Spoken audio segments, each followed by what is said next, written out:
नमस्कार दोस्तों, आज सैटरडे है और आज फिर मैं आपके साथ उपस्थित हूँ एक नई कहानी लेके। और ये जो नई कहानी है वो एक बार फिर से मुंबई के अंडरवर्ल्ड डॉन की कहानी है। मैं इसमें बताऊंगा कि वो कैसे डॉन बना, और इसी स्टोरी में मैं आपको बताऊंगा और दिखाऊंगा भी कि उसके कुछ पासपोर्ट्स की कॉपी और कुछ उसके लीगल डॉक्यूमेंट्स, यानी कि जो उसकी प्रॉपर्टी जो उसने विदेश में यानी फॉरेन कंट्री में खरीदी, उसके भी मैं पेपर्स आपको इसी स्टोरी में दिखाऊंगा। तो कहानी है ये राजेंद्र सदाशिव निखलजे की। और राजेंद्र सदाशिव निखलजे यानी कि जिसको अंडरवर्ल्ड में जाना जाता है छोटा राजन के नाम से। तो ये कहानी है उसके छोटा राजन के बनने की और दाऊद इब्राहिम से अलग होने की, और उसके साथ कौन कौन लोग जुड़े रहे। तो राजेंद्र सदाशिव निखलजे यानी कि छोटा राजन जो था वो चैम्बूर में तिलक नगर में पैदा हुआ, और जो उसकी एजुकेशन थी वो फिफ्थ फेल थी, मतलब कि वो 5वीं क्लास से आगे कभी पढ़ा नहीं। और जो इसने पहला क्राइम किया था, वो सबसे पहला क्राइम इसने ये किया था कि इसने एक पुलिस वाले की लाठी छीन के उसी से उसकी पुलिस वाले की पिटाई पिटाई कर दी थी। फिर इसको पकड़ा गया, इसकी बेल हुई। और ये जो है, जो स्टार्टिंग में जो इसने छोटे मोटे क्राइम किए, उसमें एक क्राइम ये भी था कि ये ब्लैक टिकट्स किया करता था, टिकट्स की ब्लैकिंग किया करता था सिनेमा की। जो सिनेमा पहले के टाइम पे सिंगल स्क्रीन थिएटर्स होते थे, आजकल तो मल्टीप्लेक्स होता है। तो पुराने ज़माने में जो लोग जानते हैं, तो सिनेमा की टिकट्स में ब्लैक करने में बहुत पैसा मिल जाता था। तो जितने ये छोटे छोटे गैंगस्टर्स होते थे, छोटे छोटे क्रिमिनल्स होते थे, वो शुरुआत उन्होंने टिकट ब्लैक से ही करते थे। और ये लोग टिकट खरीदते थे, बालकनी का टिकट। उस समय शायद मेरे को याद है 90s में, मेरे को अच्छे से याद है 25 रुपीज़ का बालकनी का टिकट होता था। तो ये बालकनी के टिकट को डबल के रेट पे बेचते थे। तो इसने जो स्टार्टिंग में जो शुरुआत की वो टिकट ब्लैकमेलर से की। उसके बाद ये बड़ा राजन से मिला, यानी कि राजन नायर से मिला, जो कि इसका मेंटोर हुआ। राजन नायर जो था वो एक गैंगस्टर था और काफ़ी बड़ा ग्रुप चलाता था अपना। और वो दाऊद के साथ भी जुड़ा हुआ था, यानी कि दाऊद इब्राहिम के साथ जुड़ा हुआ था। तो दाऊद इब्राहिम के साथ वो बिजनेस करता था कि दाऊद इब्राहिम के काम को वो हेल्प आउट करता था। तो छोटा राजन ने यानी राजेंद्र सदाशिव निखलजे ने बड़ा राजन को ज्वाइन किया। और क्योंकि इसने ज्वाइन इसलिए भी किया था कि जब उसने पुलिस वाले को मारा था उसकी ही लाठी लेके, तो जो उसकी बेल कराई थी वो छोटा, मतलब कि बड़ा राजन ने कराई थी, यानी कि राजन नायर ने कराई थी। उसके बाद ये जो है करीब आने शुरू हुआ दाऊद इब्राहिम के। उसके पीछे भी कहानी है कि दाऊद इब्राहिम के कैसे करीब आया। तो उससे बताने से पहले मैं एक और किस्सा बताता हूँ कि दाऊद इब्राहिम का एक भाई होता था शब्बीर, जिसको पठान गैंग ने 80s में मार दिया था। जो पठान गैंग से बदला लेने के लिए जो दाऊद ने सुपारी दी वो बड़ा राजन को दी, यानी राजन नायर को दी। और उसमें अमीरजादा जो कि पठान गैंग का एक मेंबर था, जो शब्बीर की मर्डर में भी इन्वॉल्व था, उसको मारा बड़ा राजन ने, क्योंकि सुपारी बड़ा राजन ने ली थी दाऊद इब्राहिम से।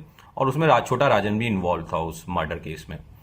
तो उसके बाद जब ये अमीरजादा को दाऊद इब्राहिम ने बड़ा राजन से मरवा दिया, तो पठान गैंग ने बदला लेने के लिए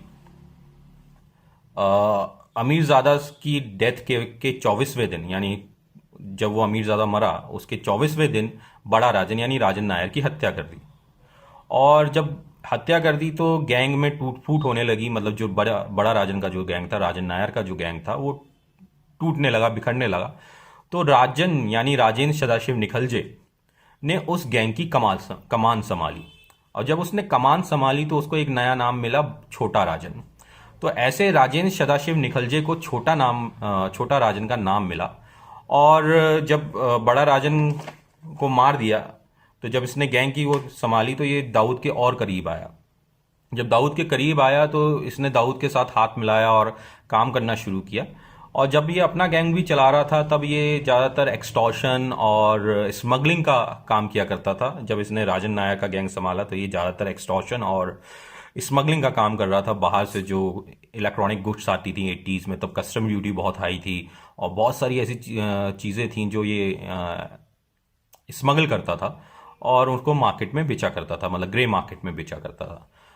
और उसके बाद जब राजन नायर मरा और इसने ग्रुप की गैंग की कमान संभाली, तो इसने बहुत सारे लोगों को भर्ती भी किया। उसमें से गुरु साटम एक नाम है जो बहुत फेमस हुआ। गुरु साटम को इसने अपने ग्रुप में लिया। रवि वर्मा को इसने अपने ग्रुप में लिया। रवि वर्मा इनकी टीम का एक बहुत ही खास मेंबर होता था, जिसको 2000 में मारा गया था। उसकी भी मैं आगे काम बताऊंगा कि क्या प्लानिंग हुई थी।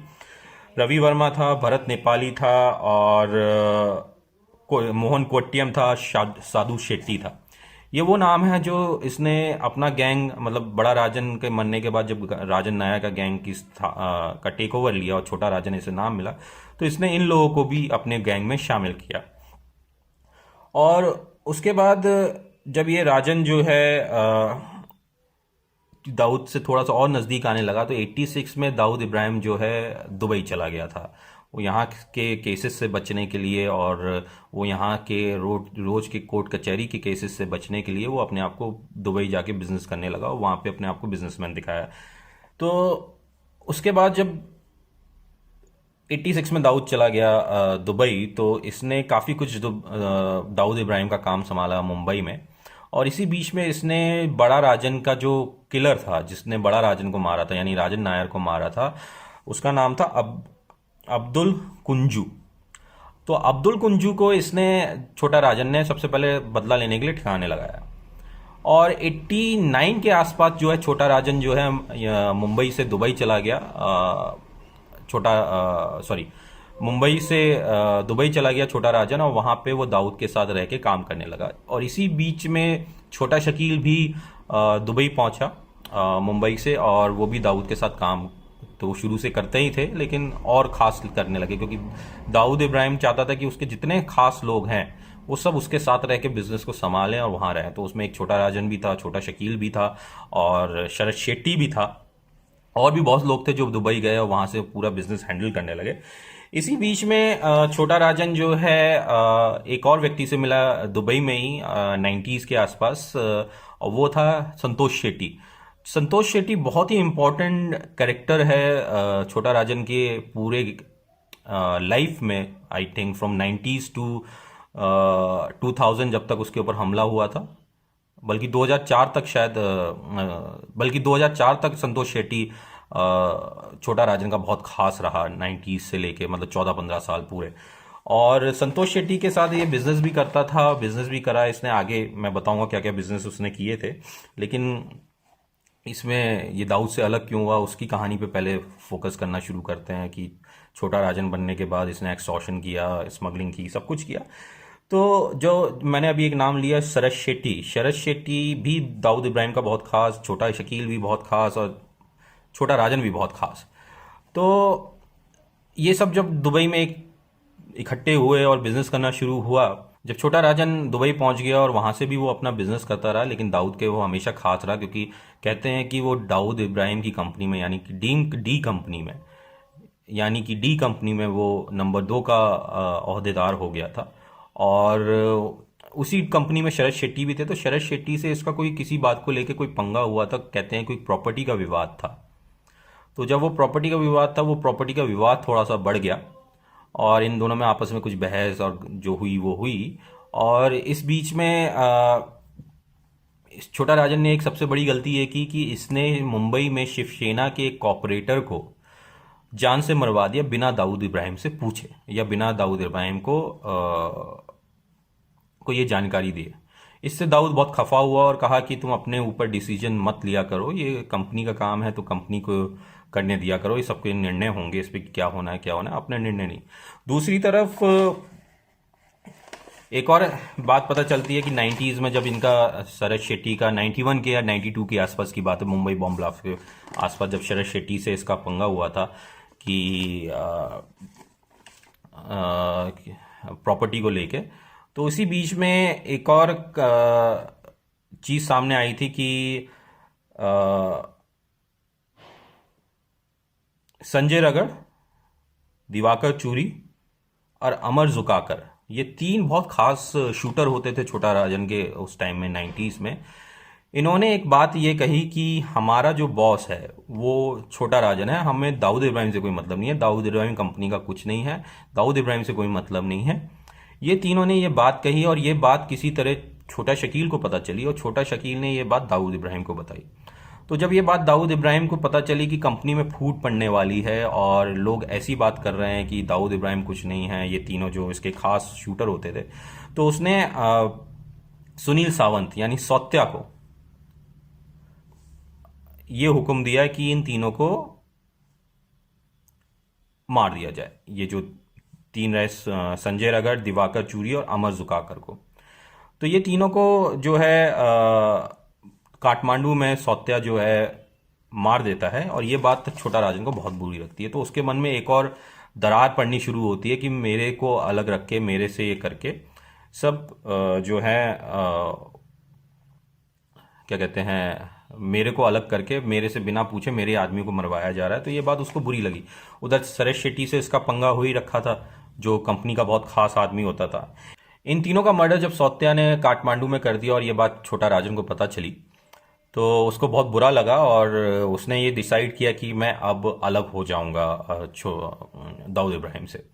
तो छोटा राजन ने डिसाइड करने के बाद, ये 92 के आसपास की बात है, और इसी बीच 93 मार्च में बॉम्ब ब्लास्ट होता है मुंबई में, और उसमें दाऊद इब्राहिम का इन्वॉल्वमेंट इन्वेस्टिगेशन में आता है। तो जब ये इन्वॉल्वमेंट आता है और इधर जो है केसेस पे इन्वेस्टिगेशन शुरू होती है, तो इसी बीच 6 महीने बाद, क्योंकि मैं ये बात इसलिए कोट कर रहा हूँ क्योंकि बहुत सारे इंटरव्यूज़ में छोटा राजन ने हमेशा ये कहा कि मैं एक देशभक्त डॉन हूँ और मैं देश के लिए काम करता हूँ, और देश के जो देश के बाहर बैठ के जो लोग देश को नुकसान पहुंचा रहे हैं, चाहे वो दाऊद इब्राहिम हो चाहे कोई हो, मैं उनके खिलाफ लड़ता हूँ। उसने हमेशा अपने आप को एक डॉन जो है, मतलब एक देशभक्त डॉन बताने की कोशिश की। लेकिन मैं आपको एक चीज़ ये बता दूं कि मार्च 1993 में बॉम्ब ब्लास्ट हुआ था, और 26 दिसंबर 1993 यानी कि ठीक 6 महीने बाद दाऊद इब्राहिम की बर्थडे होती है, जो सेलिब्रेट होती है व्हाइट हाउस दुबई में। और उस पार्टी में छोटा राजन भी आता है, और वहाँ पे उस पार्टी में नाचता है, गाता है, दारू पीता है, सब कुछ करता है। वो टेप आप जैसे जैसे मैं बता रहा हूँ, वो टेप आप पीछे देख भी रहे हैं, ये वो टेप है जो जिसमें छोटा राजन नाच रहा है, और ये बर्थडे पार्टी की, दाऊद इब्राहिम की मार्च की बर्थडे पार्टी का है। ये दाऊद इब्राहिम की बर्थडे पार्टी का है, जो दिसंबर 1993 में हुई थी आफ्टर बॉम्ब ब्लास्ट। तो इसका ये कहना कि मैं हिंदू डॉन हूँ और मैं 93 बॉम्ब ब्लास्ट के बाद अलग हो गया था, तो ये कहना गलत है, क्योंकि ये टेप उसका जग जाहिर है कि ये वहाँ पे उस समय था 93 के बॉम्ब ब्लास्ट के बाद, और पार्टी की इसने और बर्थडे सेलिब्रेट किया, और उसके बाद अलग हुआ। 1994 स्टार्टिंग में इसका पासपोर्ट जो है बॉम्ब ब्लास्ट के ये पार्टी एंजॉय करता है, इसका पासपोर्ट जो है एम्बेसी में जब्त हो जाता है, और इसको ये रियलाइज होने लगता है कि अब मेरे से को अलग होना है। और इसको मौका मिल गया था बॉम्ब ब्लास्ट का, जब क्योंकि बॉम्ब ब्लास्ट के बेस पे ये अलग होना चाहता था और दुनिया को ये दिखाना चाहता था कि मैं इस बेस पे अलग हुआ हूँ। तो इसने एक मुंडी कट पासपोर्ट तैयार किया। मुंडी कट पासपोर्ट अंडरवर्ल्ड की भाषा में कहते हैं कि उस जमाने में क्या होता था कि पासपोर्ट्स में से फोटो निकाल के किसी का भी पासपोर्ट लेते थे, जो ओरिजिनल एक पासपोर्ट होता था, उसमें से फोटो उस व्यक्ति की निकाल देते थे जिसका वो पासपोर्ट होता था, और उसमें अपनी फोटो लगा लेते थे। तो वो एक मुंडी कट पासपोर्ट कहा गया अंडरवर्ल्ड की भाषा में, क्योंकि उसमें फोटो निकाल देते थे तो दूसरी फोटो लगा देते थे, इसलिए वो मुंडी कट कहलाया। और उसके बाद ये वहां से फ्लाई करता है मलेशिया, दुबई से भाग के। और जब ये दुबई से भाग के मलेशिया जाता है, तो इसको पैसे की हमेशा सख्त ज़रूरत रही थी। और जैसा कि संतोष शेट्टी ने भी अपने एक इंटरव्यू में बताया था कि जब इसको दुबई से जाना था, तो संतोष को ये 90s में पहली बार मिला था। जब ये 90s में पहली बार संतोष से मिला था, तो दोस्ती हुई, बिजनेस इन्होंने साथ करना शुरू किया, और संतोष इसका छोटा राजन का खास हो गया। और संतोष इस बात को अपने इंटरव्यू में कोट भी करता है कि ये बहुत 92 के आसपास ये अलग होने का चाह रहा था, लेकिन इसे कभी मौका नहीं मिला अलग होने के लिए। इसी बीच में जब ये दुबई से भागने की सोचता है, तो इसने संतोष के साथ मिलकर एक कंसाइनमेंट, जो मुंबई का एक कंसाइनमेंट था, वाया दुबई साउथ अफ्रीका भेजा था। 92 एंड और समवेयर 93 के आसपास की बात है। ये एग्जैक्ट डेट मुझे याद नहीं आ रही, लेकिन ये 93 के आसपास की ही बात है, बॉम्ब ब्लास्ट के बाद की बात है, जब ये अलग होना चाह रहा था। और बर्थडे पार्टी शायद के आस जब ये दाऊद इब्राहिम की बर्थडे पार्टी में जाता है दिसंबर में, तो ये उसके ही आसपास की बात है कि ये एक कंसाइनमेंट संतोष शेट्टी के साथ मिलकर, क्योंकि संतोष शेट्टी बहुत ही इंटेलिजेंट और बहुत ही वेल मैनर्ड डॉन है, गैंगस्टर है, वेल मैनर्ड के साथ साथ वेल ड्रेस्ड रहता है और वेल स्पोकन है। वो इंग्लिश और थाई लैंग्वेज में बिल्कुल परफेक्ट है। कोई कह नहीं सकता जब उसको थाई लैंग्वेज में कोई बोलता हुआ देखेगा तो कि वो इंडियन है या थाई है। तो बहुत अच्छी थाई लैंग्वेज बोलता है, बहुत प्रेजेंटेबल है। और मुंबई में जो लोग जानते हैं उसको, वो कहते हैं इस बात को कि संतोष शेट्टी जो है बहुत वेल मैनर्ड है in terms of talking and all. तो संतोष शेट्टी का जो एक अपना प्रभाव था वो खासकर कंटेनर डिपोज, कंटेनर के लिए, कि वो ऑफिशियल्स को अच्छे से पटा लेता था और निकाल लेता था। तो छोटा राजन के साथ मिलके इसने छोटा राजन को हेल्प की मिलके, और कहा कि इन्होंने एक कंसाइनमेंट मुंबई से साउथ अफ्रीका भिजवाया वाया दुबई, जिसमें इसको प्रॉफिट हुआ छोटा राजन को 2 करोड़ का। वो 2 करोड़ लेके और ये वहां से फ्लाई करता है मलेशिया।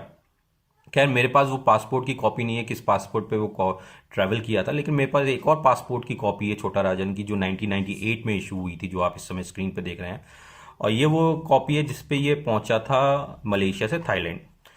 ये कुछ साल जब ये दुबई से मलेशिया गया तो वहाँ पे कुछ साल रहा, और 1994 में इसने एक प्रॉपर्टी खरीदी अपने वाइफ के नाम पे, सुजाता के नाम पे। ये उसकी पेपर की कॉपी है जो आप देख रहे हैं, ये ओरिजिनल पेपर की फोटो कॉपी है जो देख रहे हैं, जिसमें आप देख सकते हैं इसकी वाइफ का नाम भी मेंशन है। इसने एक बहुत सा वहाँ पे प्रॉपर्टी खरीदी। उसके बाद ये काफ़ी साल मलेशिया, और जब ये मलेशिया से थाईलैंड आया 1998 में राजेश मोरे के पासपोर्ट के नाम पे, जो आप इस समय देख रहे हैं। और इसी बीच में मलेशिया से हांगकांग भी रहा, क्योंकि इसने कहते हैं कि इसके पास एक हांगकांग का नंबर भी था। और जब ये वहाँ से थाईलैंड पहुंचा है, थाईलैंड में रहने लगा है रवि वर्मा की फैमिली के साथ, तो ये टिप जो है छोटा शकील को मिली। छोटा शकील को मिली, ये बहुत किस तरह मिली ये कहना अभी तक पूरी तरह से कह नहीं सकते हैं कि किस तरह मिली, क्योंकि छोटा शकील बहुत ही मास्टरमाइंड है प्लानिंग करने में, लोगों को तोड़ने में, दूसरे गैंग के लोगों को तोड़ के अपने में मिलाने में बहुत मास्टरमाइंड है, और बहुत वेल मैनर्ड। मैं इसलिए भी छोटा शकील को कहूँगा क्योंकि वो कभी, जब भी आप उसके टीवी पे इंटरव्यूज सुनते हैं छोटा शकील के, वो कभी किसी से तू करके नहीं बोलता है। तो जब छोटा शकील इसके पीछे तब से पड़ा हुआ ही था जब से ये दुबई से गया था, और जब ये दुबई से भागा था मलेशिया, तो इसने छोटा राजन ने दाऊद इब्राहिम को फ़ोन भी किया था। उस फ़ोन में इसने ये कहा था कि मेरे और आपके रास्ते अब अलग हो गए हैं, लेकिन मेरे को 1 मिलियन दिरहम चाहिए, जो शायद इसका कोई बिजनेस प्रॉफिट का था या फिर इसको हेल्प करने के लिए दाऊद इब्राहिम ने दिया था, दैट इज़ क्वेश्चनेबल। लेकिन इसको दाऊद इब्राहिम ने जब मलेशिया पहुंचने के बाद इसको 1 मिलियन दिरहम दिया था 94 के आसपास। और फिर ये अपना बिजनेस करने लगा, और इसने बदला तो लेना ही के मूड में था, क्योंकि इसके 3 खास शूटर्स मारे गए और सब मारे गए। तो इसने जो है मुंबई बॉम्ब ब्लास्ट के जो लोग थे उसमें इसने बहुत लोगों को मारा। 18 कहते हैं 18 शूटर्स को दाऊद इब्राहिम के लोग, जो खास शूटर्स थे, छोटा शकील के जो खास शूटर थे, वो इसने मुंबई में मारे। फिर इसने काफ़ी लोगों को नेपाल में मारा। तो उसका बदला लेने के लिए छोटा शकील बहुत बेचैन था कि ये ज़बरदस्ती की गैंग वॉर कर रहा है, तो मैं इसको छोड़ूंगा नहीं। और छोटा शकील बहुत मास्टरमाइंड है लोगों को तोड़ने में दूसरे गैंग के, जैसा मैंने पहले भी कहा। तो उसने जो एक चीज़ पता चलती है वो ये पता चलती है कि जब ये बैंकॉक में रवि वर्मा के साथ था, तो उस समय गुरु साटम और रवि पुजारी भी इसके साथ रहा करते थे, और संतोष शेट्टी भी वहीं पे था। लेकिन संतोष शेट्टी बिजनेस ट्रिप पे ज़्यादा रहता था, बिजनेस बढ़ाने की कोशिश में वो इधर से उधर रहा करता था। स्टेशन जो रहता था वो रवि वर्मा और छोटा राजन बैंकॉक में रहा करते थे। उसके बाद किसी बात को लेके रवि पुजारी, गुरु साटम जो हैं छोटा राजन के पास जाते हैं और कहते हैं कि भाई हमें पैसे के लिए $1000 चाहिए। तो वो शायद $1000 ना नहीं देता, या कोई बात होती है कि वो पैसा नहीं देता है। लेकिन रवि पुजारी ने एक इंटरव्यू में कहा था कि छोटा राजन जो है अपने परिवार वालों को ज़्यादा देखता था, हमारे के आसपास वालों को नहीं देखता था, जो उसके साथ काम करते थे उनको कभी पैसे का वो नहीं देता था। अगर वो लोग फ़ोन भी करते थे एक्सटॉर्शन के लिए, तो उनको वो कह देता था, अरे ये मेरा आदमी है, ये मुझे पैसा देता है, तुम क्यों उसमें परेशान कर रहे हो। तो रवि पुजारी और गुरु साटम इसके पास जाते हैं, $1000 मांगते हैं कि शॉपिंग करनी है या कुछ करना है, तो ये मना कर देता है। इसी बीच में गुरु साटम को पता चलता है कि किसी तरह से कहते हैं कि गुरु साटम जो है सॉरी छोटा शकील से मिलता है, फ़ोन पे बात करता है और कहता है कि मैं आपको जो है इन्फॉर्मेशन देता हूँ, छोटा राजन कहाँ है और उसके बदले में इतना पैसा दूंगा। और छोटा शकील ने अपने एक इंटरव्यू में भी कहा था कि गुरु साटम और रवि पुजारी ने मुझे इन्फॉर्मेशन दी थी। तो ये इन्फॉर्मेशन को चेक करने के लिए जाता है, अपने कुछ खास आदमियों को ये बैंकॉक भेजता है, जिसमें से एक मुन्ना जिंगराड़ा था जो इस समय बैंकॉक में ही बंद है, और एक दो लोगों को और भेजता है, और ये पूरी रेकी करवाता है। और कहते हैं कि जब रेकी हो रही होती है तो ये 1-2 दिन के लिए छोटा शकील बैंकॉक खुद भी आता है, और वो उसको उस रेकी देखता है कहाँ है क्या है और क्या सेफ पैसेज दिलवाना है। वो पूरी रेकी कराने के बाद खुद भी वो वापस आ जाता है, छोटा शकील। और ये प्लान किया जाता है कि अब इसको कैसे मारा जाए। तो मारने का प्लान डिसाइड होता है कि इसका जन्मदिन आ रहा है और इस केक लेके इसके पास भेजेंगे। तो अभी तक जो इसको मारने की कोशिश कई बार की है, लेकिन सक्सेसफुल एक ही बार हुए हैं, लेकिन मरा ये फिर भी नहीं, लेकिन मार ये इसको फिर भी नहीं पाए। तो छोटा शकील भी रेकी के टाइम पे पहुंचता है और 1-2 दिन बैंकॉक में बिताता है, और उसके बाद ये डिसाइड होता है कि इसको मारा कैसे जाए। तो मारने के लिए ये डिसाइड होता है कि छोटा राजन का जन्मदिन आ रहा है, और ये इन्फॉर्मेशन भी उसी के किसी इंटरनल आदमी ने ही दी थी कि छोटा राजन का जन्मदिन आ रहा है। तो छोटा राजन के जन्मदिन के दिन ये लोग प्लान करते हैं, मुन्ना झिंगराड़ा और 12-13 लोग और थे, उसमें से कुछ थाई नेशनल्स भी थे, कि हम केक लेके जाएंगे। तो ये वेल ड्रेस्ड होके केक लेके जाते हैं, और उनको जो है डोरबेल बजाते हैं। डोरबेल पे जो है रवि वर्मा दरवाज़ा खोलता है। तो जैसे ही दरवाज़ा खोलता है तो सबसे पहले मुन्ना जिंगाड़ा रवि वर्मा को मार देता है, और फिर गोली बरसाते हुए उसके बेडरूम की तरफ बढ़ता है, तो जहाँ से वो छोटा राजन जो है खिड़की के रास्ते कूद जाता है और अपनी जान बचाता है। जब वो जान बचा के भागता है और नीचे गिर जाता है, तो इसको ले जाया जाता है हॉस्पिटल, और यहाँ से भी वो भागता है ऐसे है कि इसकी हेल्प करता है संतोष शेट्टी, और यहाँ से संतोष शेट्टी बहुत ही हेल्प करता है। संतोष शेट्टी और भरत नेपाली और संतोष शेट्टी मिलकर, जैसा मैंने कहा, संतोष शेट्टी बहुत ही होशियार और बोलने में और लैंग्वेज में और प्रेजेंटेबल एक बिजनेसमैन अपने आप को वो हमेशा दिखाया है। तो उसकी बहुत हमेशा पकड़ रही थी साउथ ईस्ट एशिया में, खासकर थाईलैंड और कंबोडिया में। तो जब इसको भगाते हैं कंबोडिया के लिए बैंकॉक से हॉस्पिटल से, तो संतोष शेट्टी ये कहता है कि संतोष शेट्टी ही पूरी प्लान करता है इस ऑपरेशन को, कि छोटा राजन को हॉस्पिटल से कैसे सेफली निकाला जाए। तो ये लोग सीढ़ी जो है रस्सी और व्हील चेयर की मदद से हॉस्पिटल से निकालते हैं, और उसको फिर वहाँ से गाड़ी से थाईलैंड के बॉर्डर पोईपेट लेके जाते हैं, जो कंबोडिया का एक हिस्सा है। पोईपेट कंबोडिया और थाईलैंड के बॉर्डर पे लगा हुआ एक टाउन है, जो कंबोडिया का टाउन है, और वहाँ पे लोग जुआ खेलने जाते हैं क्योंकि कंबोडिया में जुआ लीगल है। तो वहाँ से ये पोईपेट पहुँचता है, पोईपेट बॉर्डर पे।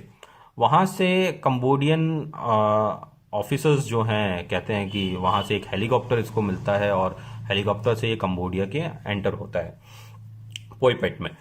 और वहाँ से ये फिर एक जगह कंबोडिया में कुछ दिन अपनी, क्योंकि गोलियां लगी होती हैं और अभी भी पूरी तरह सही नहीं हो पाता, क्योंकि हॉस्पिटल में जितनी गोलियां निकालनी थी निकाल दी, लेकिन अभी भी ये फिट नहीं था कहीं भाग दौड़ करने के लिए। तो ये डिसाइड हुआ कि इसको हॉस्पिटल से भगा के कंबोडिया शिफ्ट किया जाए। और कहीं भी किसी ने ये बात कही भी थी कि इसको भगाने में जो पैसा खर्च हुआ वो शायद $1 मिलियन खर्च हुआ था उस समय में, रिश्वत के तौर पे जो दिया गया था। और ये जब पोईपेट पहुंचता है बॉर्डर के पास, जो कंबोडिया का एक टाउन है जैसे मैंने पहले भी बताया, और वहीं पे कहीं पोईपेट के आसपास शायद पोईपेट तो ये पहुंचता है, वहाँ से हेलीकॉप्टर लेते हैं और कहते हैं अंकोर वॉट जाता है। अंकोर वॉट में ये कुछ वहाँ पे एक विला में रहता है, और ये सारी प्लानिंग जो है संतोष शेट्टी ने इसके लिए की थी कि संतोष शेट्टी ने बचाया, वहाँ से निकाला, सब कुछ सही करके इसको कंबोडिया पहुँचाया और इलाज भी करवाया कंबोडिया में भरत नेपाली की मदद से। और वहाँ पे ये एंकोर वाट में एक घर लेते हैं और वहाँ पे ये रहता है। तो वहाँ पे भी एक किस्सा होता है कि जब कोई नहीं होता है तो ये जब थोड़ा सा ठीक हो जाता है कंबोडिया में, तो ये वहाँ से कहीं घूमने फिरने निकलता है एंकोर वाट में ही। तो कहते हैं कि जब ये घर पे नहीं था तो इसके घर में चोरी हो जाती है। और जब चोरी हो जाती है तो इसका कुछ ज़्यादा सामान तो नहीं गया, लेकिन जो भी गया था ये नहीं पता चला कि क्या गया था। लेकिन इसने कभी इस चीज़ की इस रिपोर्ट शायद नहीं करवाई थी। ये एक जो इन्फॉर्मेशन है, ये जो इंटेलिजेंस रिपोर्ट्स आती हैं, ये इंटेलिजेंस रिपोर्ट में कोट था कि इसके घर पे चोरी हो जाती है। लेकिन अगर ये शायद घर पे होता तो और चोरों को ये मिल जाता तो शायद ये उस दिन ही इसको वो चोर अपनी जान बचाने के लिए मार देते, क्योंकि वो अकेला ही था वहाँ पे। दूसरी तरफ जब ये ठीक हो जाता है तो अपनी जान बचाने के लिए ये कंबोडिया से निकलता है। और कंबोडिया से निकलने के बाद ये कुछ टाइम, कहते हैं कि 1 साल तक मालवाहक शिप यानी कि कार्गो शिप में इसने बिताया और खूब पैसे खर्च किए। दूसरी तरफ जब ये ठीक हो गया और ये प्लान करने लगा तो इसने ये सोचा कि अब दाऊद से बदला लेना है, क्योंकि दाऊद ने इसको मरवाया, छोटा शकील से बदला लेना है, उसने हमला करवाया। तो ये प्लान करता है कि सबसे बड़ा हिट किस पे किया जाए। तो ये जो सबसे बड़ा हिट दुबई में करता है वो करता है शरद शेट्टी पे। इंडियन क्लब के बाहर शरद शेट्टी को मार गिराता है छोटा राजन, और जिससे कि दाऊद इब्राहिम को नुकसान थोड़ा होता है, क्योंकि एक मेन आदमी उसका रहा। संतोष शेट्टी ने अपने एक इंटरव्यू में ये बात भी कही थी, हाँ, जो उसने पहले भी कही थी कि छोटा राजन किसी भी तरह अपने आप को एक हिंदू डॉन बताना चाहता था। जो ये इंटरव्यू संतोष शेट्टी ने आज तक को दिया था, और उसमें ये कहा था कि वो किसी तरीके से हमेशा वो चाहता था कि मैं हिंदू डॉन बन के एक सिंपैथी गेन करूं और इंडियन एजेंसीज मेरे को इसमें हेल्प करें। और खैर जब वो कार्गो शिप में अपना काफ़ी टाइम बिताने लगा, शरद शेट्टी को इसने मार दिया और ये फिर वापस घूम के जो है थाईलैंड, मलेशिया पहुंचता है। मलेशिया से फिर एक पासपोर्ट जो है, जो सबके सामने बीच में जब अरेस्ट हुआ था मोहन कुमार के नाम से, वो इसने बनवाया और ये ऑस्ट्रेलिया गया। सॉरी, मैं यहाँ पे करेक्ट कर दूं। तो जब इसने शरद शेट्टी को मरवा दिया और कार्गो में काफ़ी टाइम ये घूमता रहा, कार्गो शिप में समुद्र में, तो ये वापस आता है मलेशिया और वहाँ से ये फिर निकल जाता है ऑस्ट्रेलिया कुछ टाइम के लिए। इसी बीच ये और भी जगह घूमता रहा अपनी जान बचाने के लिए, क्योंकि इसको बहुत बड़ा डर था कि एक बार मेरे पे हमला हो चुका है तो और दोबारा भी हो सकता है। तो ये मलेशिया, ऑस्ट्रेलिया, हांगकॉन्ग काफ़ी इसने ट्रैवल किया। और संतोष शेट्टी के साथ जो इसका बिजनेस था, वो जो बिजनेस था वो था आपका मैंड्रेक्स का।